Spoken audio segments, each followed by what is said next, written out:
જમીન માપણી, ટેકાના ભાવ, દેવા માફી સહિતના મુદ્દે આંદોલન. કિસાન કોંગ્રેસ સહિત વિવિધ 23 ખેડૂત સંગઠનની જાહેરાત. 15 જૂને 1111 ટ્રેક્ટર સાથે ગાંધીનગર કૂચનું એલાન. સુરેન્દ્રનગર જિલ્લાથી ખેડૂતો ટ્રેક્ટરમાં રવાના થશે. 15 જૂને શાંતિપુરાથી ગાંધીનગર સુધી ટ્રેક્ટરમાં માર્ચ યોજશે. સરકાર મંજૂરી નહીં આપે તો પણ આંદોલન કરવાની ચીમકી ઉચ્ચારી. માંગણીઓ નહીં સંતોષાય તો રસ્તા રોકો આંદોલનની પણ ચીમકી છે. કિસાન કોંગ્રેસ સેલના પાલ આંબલિયાના આરોપ, 7 વર્ષથી દર વર્ષે માવઠાથી ખેડૂતોને પાક નુકસાન થાય છે.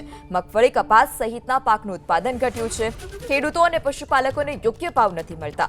ખેડૂતોની જમીન ઉદ્યોગપતિઓને અપાતી હોવાનો પણ આરોપ.